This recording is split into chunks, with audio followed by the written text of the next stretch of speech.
B60 coffee, যারা আমরা middle east সহ অন্যান্য দেশে যাচ্ছি, কম বেশি সকলেই পরিচিত এই কফি সম্পর্কে। কফিটার নাম আমি উচ্চারণ করছি V60।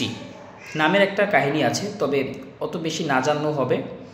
আমাদের জানতে হবে মেকিং প্রসেস এবং B60 কত প্রকার, কিভাবে তৈরি করতে হয়, এই V60 কফি বানাতে কি কি লাগে। সর্বপ্রথম আমি বলি B60 কফি দুই প্রকার, একটা হচ্ছে B60 হট, একটা হচ্ছে B60 কোল্ড। এটা বানানোর একটা রেশিও আছে, যেমন আমরা এসপ্রেসো বানাই 1:2 রেশিওতে। মানে কি, আমরা 1 গ্রাম কফি নিলে 2 গ্রাম পানি নিই। যেমন 18 গ্রাম কফির গুঁড়া নিই এবং 36 ml আমরা পানিটা ইউজ করি আর কি। সরি, একটু ডিস্টার্ব হলো। যেটা বলতে চাচ্ছিলাম, B60 কফি হট এবং কোল্ড দুই প্রকারই হয় এবং দ্য মেকিং রেশিও হচ্ছে B60-র জন্য 1:15।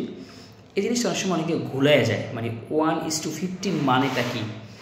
সো যেহেতু B60 এসপ্রেসো মেশিন ছাড়া কফিটা বানাতে হয়, এটার জন্য আমাদের লাগে filter paper, B60 coffee maker, গরম পানি। সো 1:15-এর মানে হচ্ছে আপনি যদি 1 গ্রাম কফির গুঁড়া নেন, তাহলে আপনাকে 15 গ্রাম গরম পানি নিতে হবে।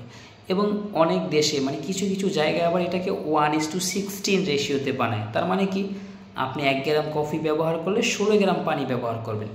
যে 1:15 বুঝেন, 16ও বুঝবেন, 14ও বুঝবেন এবং 18ও বুঝবেন। মোট কথা সচরাচর 1:15 রেশিওটা বেশি চলে। এবং B60 যে হট কফিটা থাকে, এই হট কফিটা বানাতে আমরা সময় নিই 3 থেকে 3.5 মিনিট। এবং সচরাচর এই B60 হট বানানোর জন্য 18 থেকে 20 গ্রাম পরিমাণ কফির গুঁড়া ব্যবহার করা হয়, মানে ওই যে ক্রাশ বিন। আর এই যে কফি যে গুঁড়াটার সাইজটা কিন্তু এসপ্রেসোর মতো এত বেশি পাউডার না, এটা কিছুটা দানা দানা। যদি বলতে চাই তাহলে কিছুটা আমরা চিনির গুঁড়ার মতো বলতে পারি, যেমন চিনির যে বা মোটা লবণের গুঁড়ার মতো থাকতে পারে। এবং এই যে B60 হট কফিটা যখন আমরা বানাই, প্রথমে আমরা ফিল্টার পেপারটা ভিজাই গরম পানি দিয়া, এরপরে কফি গুঁড়াটা দিই 18 গ্রাম অথবা 20 গ্রাম দিয়ে আমাদের টাইম স্টার্ট করি। মোট কথা আমরা 3.5 মিনিটের মধ্যে কফিটা সার্ভ করবই। তো প্রথমে আমরা 40 থেকে 50 গ্রাম পানি দিই, মানে গ্রাম তো হয় না, ml, 40 থেকে 50 ml পানি দিই। পানি দিয়ে আমাদেরকে 30 সেকেন্ড ওয়েট করতে হয়। 30 সেকেন্ড ওয়েট করার পরে আমরা আবার ডিভাইড করি, পানিটা আমরা 60 গ্রাম দিব নাকি 80 গ্রাম দিব। ধরেন আমরা 20 গ্রাম কফি দিয়ে বানালে আমরা 60 গ্রাম করে দিই, মানে একটা 4 থেকে 5টা ধাপে দিব পানিটা। সো আপনি যদি 4 ধাপে দিতে চান, তাহলে প্রথমে 40 থেকে 50 ml পানি দেওয়ার পরে ভাগ করবেন যে আপনার কতটুকু পানি অবশিষ্ট থাকে। যেমন আপনি যদি 18 গ্রাম কফি নেন, তাহলে আপনি যদি 50 গ্রাম দিয়ে দেন, তাহলে আর বাকি থাকে হচ্ছে যে আপনার 250 গ্রাম।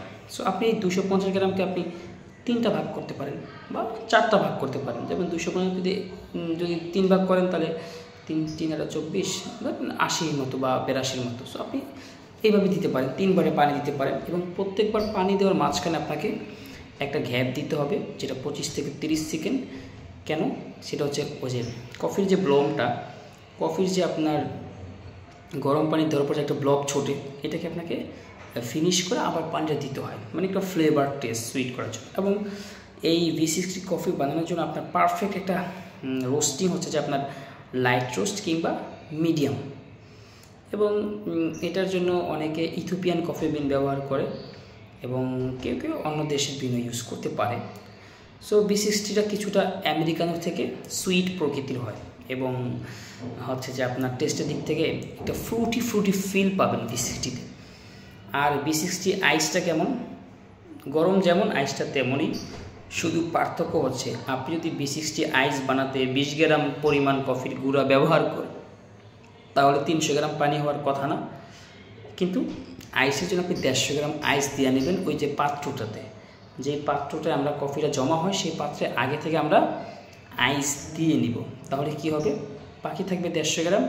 এই 150 গ্রামকে 3টা ধাপ ভাগ করেন, 50 50 50 50 ml পানি 30 সেকেন্ড ওয়েট, 50 ml পানি 30 সেকেন্ড ওয়েট, 50 ml পানি 30 সেকেন্ড ওয়েট।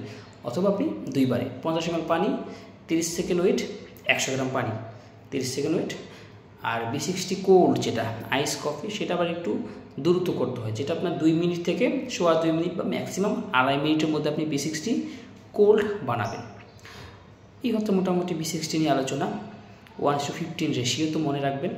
এই তো টুকটাক একটু ধারণা নিয়ে যান যারা ট্রেনিংয়ে আসতেছেন আমাদের কাছ থেকে, তাহলে আই থিঙ্ক আপনার এই B60 নিয়ে ঝামেলা হবে না ইনশাআল্লাহ ইন ফিউচারে। ওকে, আল্লাহ হাফেজ।